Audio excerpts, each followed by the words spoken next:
Welcome to Bringing Latin America to the North through Pop Culture. This panel in which we are going to talk about how you guys are getting a lot of education of Mexican culture that most people don't get through music, comic books, movies, and well, also YouTube and influencers, because that's what kids watch these days, right?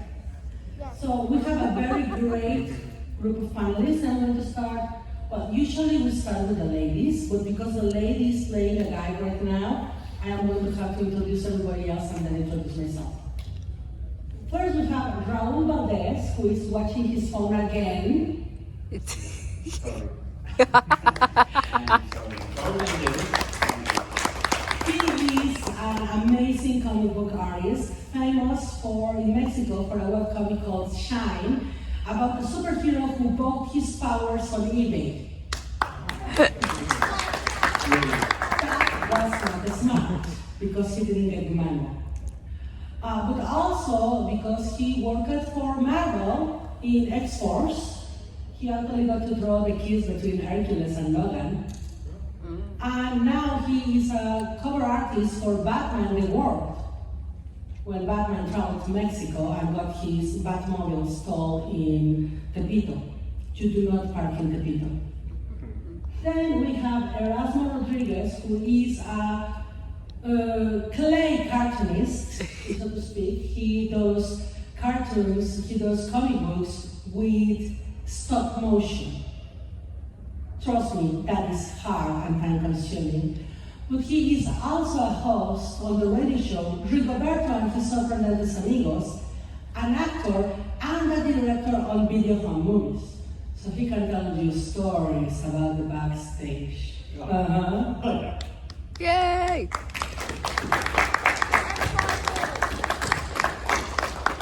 Next we have the famous Rigoberto, who is not here, because he called and he's stuck in traffic in San Francisco. He got a little bit lost, but he's here in spirit. Erasmo will play the role of Rigoberto, just as I'm playing the role of Sebastian. Finally, we have our token gringo. I mean, you guys get a token Mexican in every TV show now, we get a token gringo. He is Mitch Hyman, better known as the creator of Bubba the Redneck Werewolf, a great comic book, very funny comic book. But he's with us now because he is talking about his newest project, which is, I have to say, one of the greatest ideas I have ever read. And I'm not just telling you this because he's my friend.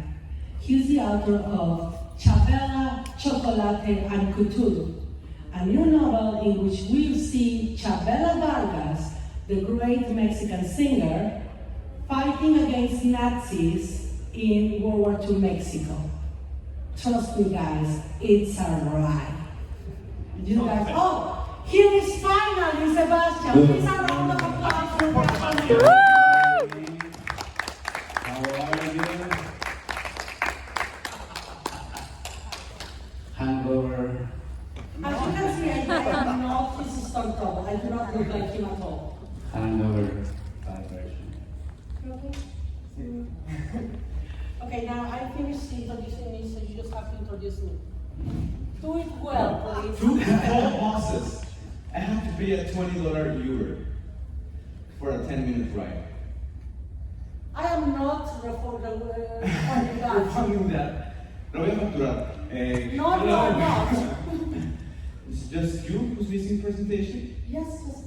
Yeah. And it's fantastic because you are responsible for us being here. So give a big round of applause for Adalisa Zarate. Yeah.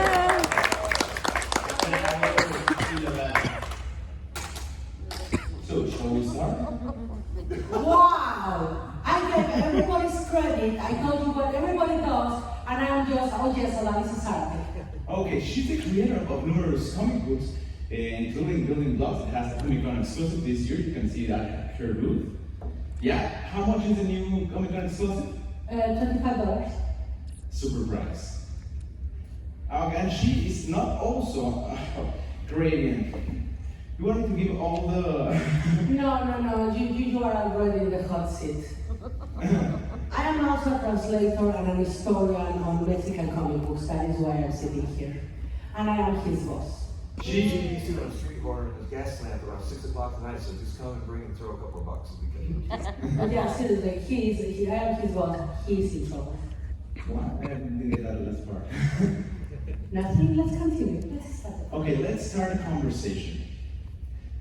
So, I think this is a rather interesting panel, and one thing I love about Comic-Con is we get to have people from different contexts on the same table. So I think it's great to have Mitch right here, who can give us a different perspective of the subject than the other guys do, because all of them are Mexican. So, how do you think art is perceived different in your Latin culture than it is on Mitch American culture? And Mitch, how do you think Latin perceives the art and the culture different than you do as an American? Erasmo, start. You raised your hand. No, I don't raise my hand. Yes, you did. I made a signal to yeah. So you answer. What is that? Well, you can be correctly. Let's ask her in a better time. Rigoberto, no. It's also not ready. Raul? From. My English sucks, and I apologize with If very. you want, you can say it in Spanish, and I'll translate you. Or I Yeah, can thank you very much. Well, es importante decir que realmente creemos que los cómics, al ser un medio masivo de comunicación y al ser uno de los medios más importantes que existe como para llegar a las masas, realmente tenemos una responsabilidad a veces como creativos y como autores de la que no estamos conscientes, porque es un medio que definitivamente no solo llega a los niños, sino también llega a los adultos. Por tanto, muchas de las ideas y de las sensaciones y de los sentimientos que tenemos adentro finalmente quedan proyectados en cada página.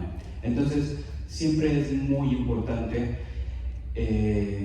tratar de tener ese vaso vacío de la mayor cantidad de odio, de malos sentimientos, para poder proyectar buenas cosas. Finalmente, es precioso poder estar en un panel donde podemos hablar de la representatividad que tenemos, no solamente como latinos, como cultura, como parte de algo, sino también podemos hablar de la belleza que hay dentro de nuestra cultura, dentro de nuestro espíritu, y que al final del día, cuando se ve reflejada en nuestro trabajo, en nuestros cómics, finalmente nos permite mostrar un poquito al mundo de por qué disfrutamos tanto ser lo que somos. Trusted way too much my retention skill.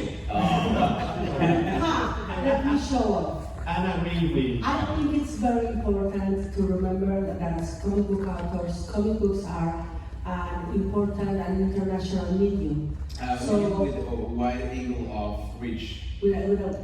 International medium is summarizing of that here. You can change to his words exactly. Okay. Well, you can. We are going to discuss this about translation later in a panel at 4 o'clock.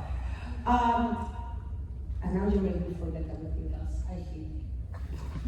Bruno to speak about how it's beautiful the way you can incorporate your own culture in these works that will have this expansion, this reach, and because of that way, not only kids but adults will consume these products, and they will be able to see how you yourself perceive your culture and how you incorporate it through a way of art. And it also doesn't reach kids, but also reach adults. So we have to show those positive feelings. Otra cosa que es importante también es, bueno, en mi caso tuve la oportunidad de llevar tanto a personajes como al Hombre Araña como a Batman a México, ¿no? Trasladarlos en imágenes en donde vienen reflejados no solamente nuestros monumentos importantes, sino también parte de nuestra cultura. Y algo que era muy importante cuando estábamos haciendo esos proyectos, finalmente era no solamente que se sintiera esta sensación de México o taco, chimichanga, sino que pudiéramos tener esta mezcla de los colores, esta mezcla del espíritu y esta mezcla tan grande que tenemos con todos estos sentimientos que tenemos juntos como latinos. Well, that was actually my second question for you. Well, but I never answered the first one. Yeah, I really just went on and on, but it's okay. Perhaps you can finish saying that he said that he's worked with famous characters such as Spider-Man and Batman, and he has brought those characters to Mexico, to Latin environments, and that way you would not only see what's typical about Mexico, like tacos and food, but you can also see the colors, the vibrance, the way of life in Mexico. And this is, I am going to use it as a segue for my answer of the first question. One very interesting thing is that, unfortunately, because we are so close to you guys, our culture, the Mexican culture, has been overshadowed by the American culture. We get all your TV shows, we get all your movies, we get all your comics, well, not all your comics, but the big ones, Superman, Batman, Spider-Man, X-Men, translated into Spanish. And because of that, there is a very weird divide in culture. I am going to use terms that I do not like very much, but in this case apply. The lower income class retained our Mexican culture and retained our comics and our shows and our telenovelas. But the higher class, the middle class, the economic class, started consuming American comic books, started consuming American series, and that created a very weird divide in which some people saw the Mexican culture as somehow inferior. And also, even the ones like myself who did not see the Mexican culture as inferior still got bombarded by American culture, to the point that when I finally got to high school, I was very surprised to find that I had not an already built group of friends which were 4 guys, one of them a very big nerd, one of them the jock, one of them the cute guy, and one of them the exchange students, so I could be the token girl, and we didn't have lockers, because that was not Mexican culture, but I saw that in every single TV show I ever saw. And it became to the point that suddenly for that group, the group that grew with Batman and Superman, they started seeing like the Mexican comic books were bad. Like showing our culture in comic books was bad. And it is very interesting because Raul and Erasmo won't let me lie. We use the term Aztec warrior as an insult to comic books. Yeah. If you have a Mexican comic book about a Mexican superhero who is based on the Mexican culture and thus dressed like an Aztec warrior, then you are doing a super Aztec warrior, and that is so tacky and that is so wrong. And why do all the Mexican actors want to do that? It's like Carlos Monsiváis, the great writer and the Mexican intellectual. We are one of the first generations of gringos raised in Mexico. Yeah, but then you get one of the biggest successes that Netflix just had, Maya and the Tree, which is amazing, by the way, made by a Mexican, and it's a story about, well, not Aztec, Mayan, it's a story about Mayan warriors. And you guys are getting that. Oh, it comes from the Joseph. And in a very good way. But the point is that you had dynamic characters. There's one thing different between American comics and Mexican comic books. The first thing I noticed was that there was such dynamic things going on in the Mexican books. It wasn't like an American comic book, just it was set up and then we have this and this and this. It would just be, bam, we're in the action. Things are going on. The challenge, and the thing is, it was bold and challenging. And it wasn't so, the problem was with the American books, it was like they kept sitting there going, well, it's all, Aztec. I said, well, there's Olmec, there's Toltec, there's Mayan, there's a lot more to it. A lot more layers to it. But you're looking at a more violent culture because it's more, you can accept it because these are people not your country, so they're violent people, so this is their violent way of doing things. The one thing I did when I did Chavela was I wanted to get deeper into every part of the culture, from the food to the traffic patterns, the way they dealt with each other. I wanted to see how people lived day to day, how they interacted with each other, so I could get a more fulsome picture. So when you do a comic book, you can talk to American comic book artists, when they sit there and say they can do a Mexican or South American character, I try to warn them, don't sit there and just throw blood across the screen going, okay, there it is. That usually defines the character. Blood doesn't define anything. Blood just gives you an A, B type of negative or whatever it is. That's all you're getting. But you're not getting truly what the character is. You've got to look at what's behind it. And the diversity of Mexico is amazing to me. You go to Nuevo León, and you have people who've been settled there for many, many years. They have a certain cooking culture. You go to Veracruz. Those were all planters who were doing chocolate, and they were doing coffee.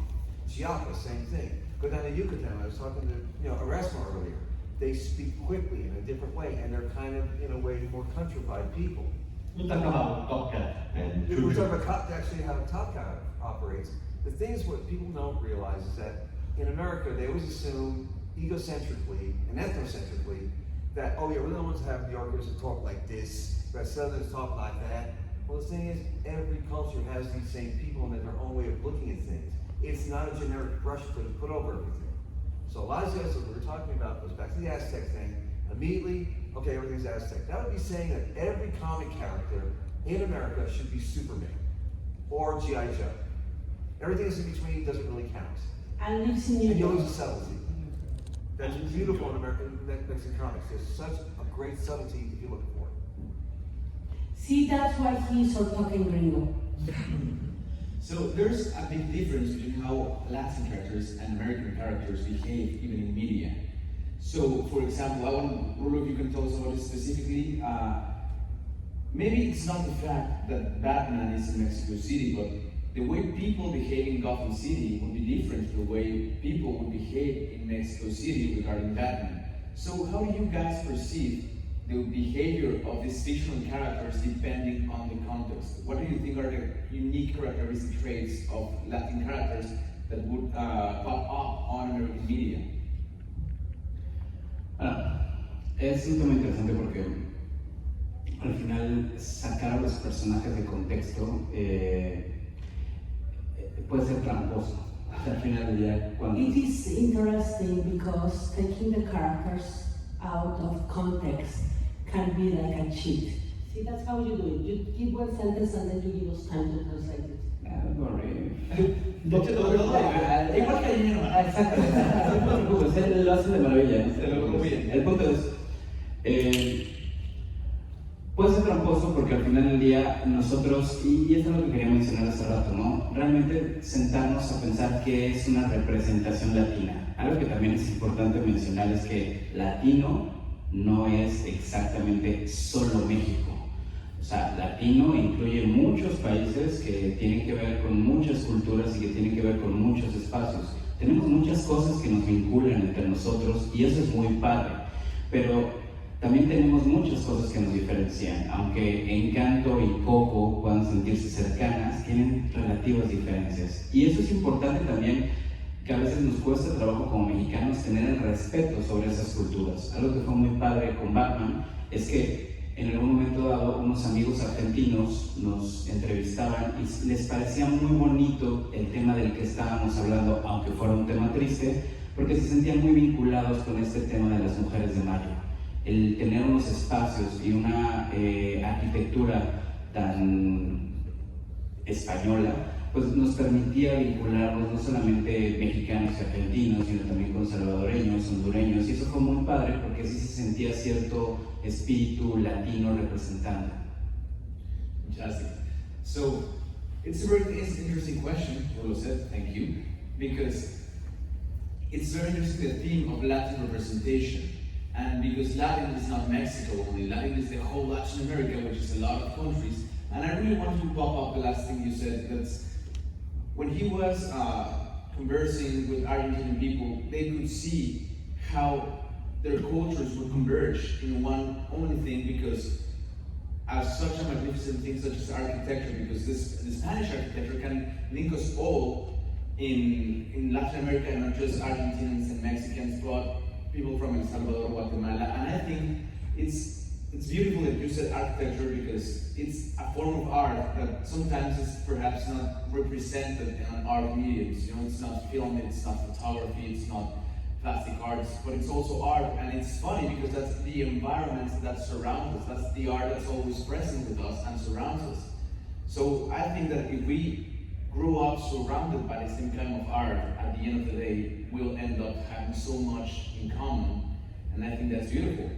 He can really translate my words and sounds like an intelligent something. Something of feelings.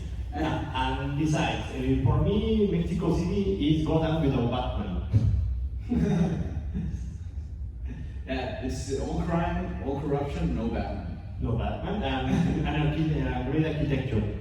Yeah. Everywhere, big and blocky and Art Deco, a lot. Art Deco, a lot of Art Deco. Yes, very Gotham City. Well, I think that is very interesting. I usually work with my own characters, and I try to put them in nondescript cities in nondescript country. But I do have Mexican characters, and I do have characters of other countries. And yes, it's very important to understand that, especially Latin American culture, and this is something that we have in common, from Puerto Rico to Argentina, because Puerto Rico is part of the United States, but they are also Latin American because they speak Spanish too, is that we are very proud of our culture. Even those people that I mentioned that treat our culture as lesser, they have things about Mexico that they will not let you batten out. I will give an example and you're going to see him cringe. Tacos. Do not invite a Mexican to have Taco Bell. Because I will destroy Taco Bell. I am waging a war against Taco Bell. That is not really Mexican food, people. Same way, it's very funny that Raul mentioned Encanto, because while Coco was universally beloved by Mexicans, they managed to portray Mexican culture very well. Colombian people that I know went, well, yes, Encanto was good, but. Not so Colombian. And the but came from one line at the beginning of the movie. When Maribel tells the little kid that he has enough coffee, that he has had enough coffee, every single one of my Colombian friends said, that is not something a Colombian would say. We give our kids coffee from the moment they are born. If you are Colombian, you drink coffee or you got thirsty. So yeah, that is something that Colombians take very, very to heart. Do not try to argue to an Argentinian if cold mate, it's sour mate is better than sweet mate, because they are going to kill you. Do not tell a Brazilian that they speak Spanish, because they do not. They speak Portuguese, and they will be very insulted if you confuse both of them. And they will probably yell to you in Spanish because they are going to realize that you only understand Spanish, but that's a different story. Every single one of us are proud of ourselves, and that is how a real Latin American representation should be. You can see it if you follow Jorge Gutierrez. We actually invited him to this panel and he wanted to be here, but unfortunately, the whole Netflix animation thing, he's pitching stuff in Los Angeles. And Guillermo del Toro is in Paris right now. Yes, Guillermo del Toro is in Paris. He was also invited. He was invited. No, it's It's story. He was invited. It's true story. But one of them told us, it's very funny how we get confused by each other by American people. Guillermo has gotten congratulated for the Book of Life. Jorge has gotten congratulated for Coco. I am pretty sure both of them have been insulted, both of them have gotten mails insulting them from Mayan the Tree, from Mexico. It's funny because last night there was a panel where we had horror directors from Spain and from Mexico discussing how horror movies are put together. The color, the lighting, how it all goes together. I'm sitting there thinking to myself going, they said, well, the Americans said this and this and this. I said, it wasn't them. It was really, when you think about it, F.W. Murnau, who was German and did Nosferatu, and Dr. Caligari, and the Cabinet of Dr. Caligari. Yeah. These two films were really what set up the way horror in this country was really meant to go. We had Carl Laemmle, who was a German immigrant who came here and started Universal Studios. So he started in Wolfman and all the rest of it. It's all out of the mythology of Romania, the Carpathian Mountains, so on and so forth. So what you find in Mexico, there's an amazing amount of mythology and character to work with, and they were sitting there complaining they don't have them, sitting there going, you have it right there. Just dig in deeper, bring it up, and make it more sympathetic to the audience, and bang, they will not confuse you with anybody anymore. Well, in horror, it's a very bad idea to dig off dead bodies because they tend to come back to life, and that's how you get the zombie apocalypse. Don't do that. But no, that is the truth, and that is the thing. A lot of American horror is actually German horror. It's actually European horror. One of the reasons why Stranger Things, because I'm pretty sure I have a lot of Stranger Things fans here, has been a success, is because it's making American horror. The monsters are the Dungeons and Dragons monsters, which is American horror. Why Maya and the Tree succeeds so well in Netflix? Because it took the real Mexican mythology. And again, it's very funny because you guys got Maya and the Tree in English first, then it became cool for Mexican audiences, so they started watching it dubbed. When it's made by a Mexican director who was born in Tijuana. Yeah, there's actually a philosophical explanation to that phenomena, and it was explained by Jean-Paul Villard.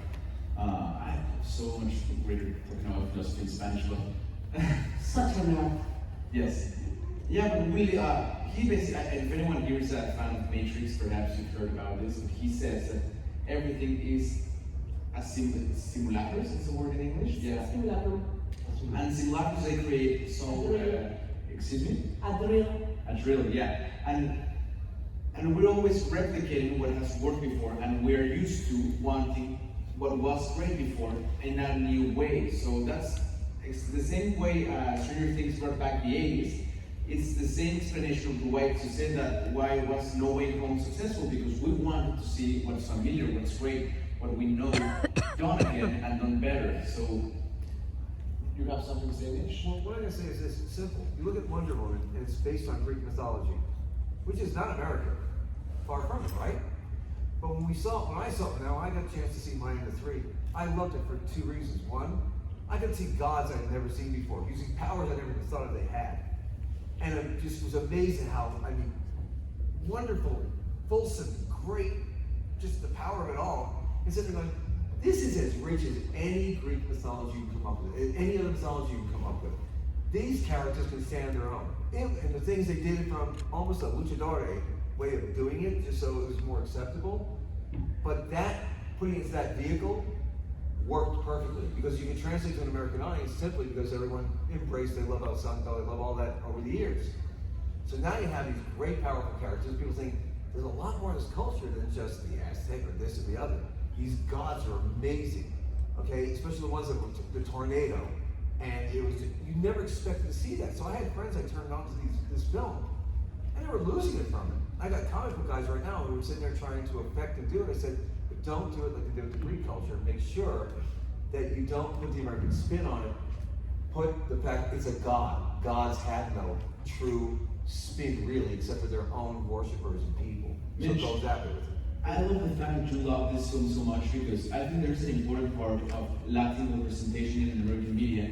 That's what was the, and this question is for all of you guys, and it will change a little bit for Mitch. What was the first representation of Mexican or Latin culture that you saw on American, that you see in American media?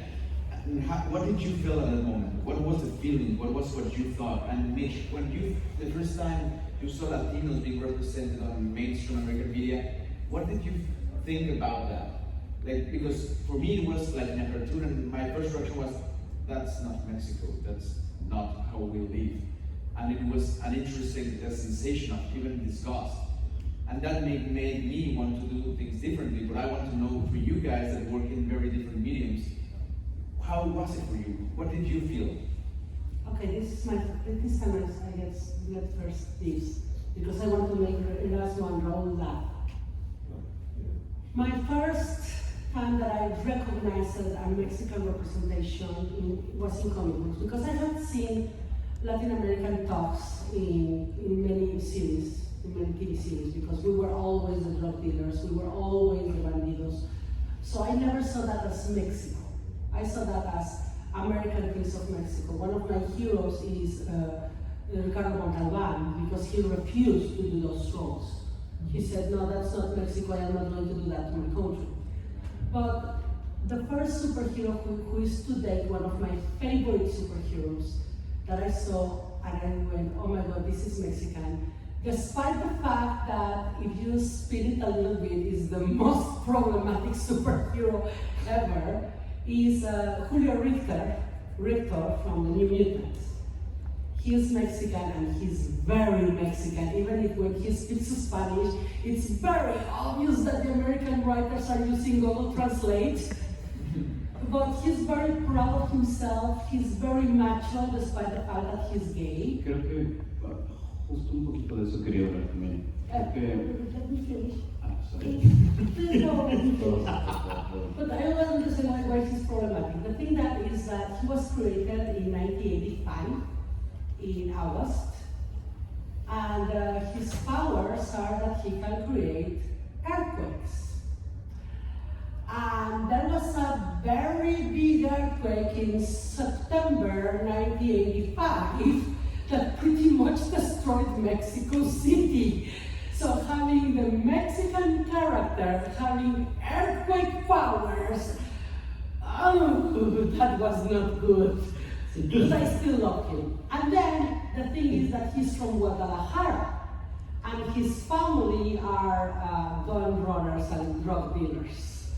So it's like, and he's trying to get away from them. That's why he's in America. And it's like, yes, an American reader would see that and say, oh my God, they are insulting Mexicans. But I, as a Mexican, see that and go, yes, that is right. He's a hero because he's trying to get away from the family business. And finally, they make him gay, which is great because gay representation.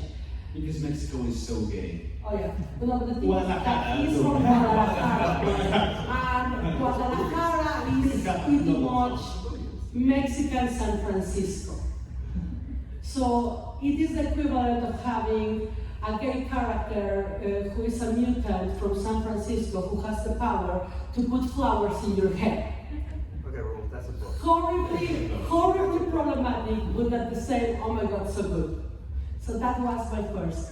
And after that, the first time that I actually saw an American production, this is very sad because it's really, really a long time between Richter 1985 and this moment, was Coco. It was not until Coco when I saw an American production and I said, oh my God, that is Mexico. That is really Mexico. That is how Mexico is. But it was because the people that worked in Coco, just like Mitch here, when he started writing the Chavela book, instead of just going by the stereotype, instead of just going by what they thought they knew, they came to Mexico, they talked to Mexican families, they lived with Mexican families. I am pretty sure they got adopted by Mexican families, and then they have now like 300 emails by their abuelas asking them why they never come visit again. But that's a different story. And so if you see Coco, you see Mexico. That is a Mexican family of American. That is the way that we love each other. And well, it's a little bit personal for me because my grandfather left my grandmother to follow his dreams of fame, and thus my grandmother forbade my grandfather's passion in my house. Okay, in this case it was lucha libre, but still, when I started watching Coco about the music and how music was forbidden, I went, oh my God, that is my family. And Coco brought to the movie theaters people who never go to the movie theaters. Like when I went... That wasn't happening since the Passion of Mel Gibson. Yeah. Other people who don't go to the cinemas, going to the cinemas. Okay, but now you guys answer his question. Yeah. Okay, my first representation was everywhere because the Mexican dubbings improvisate too much in Mexican.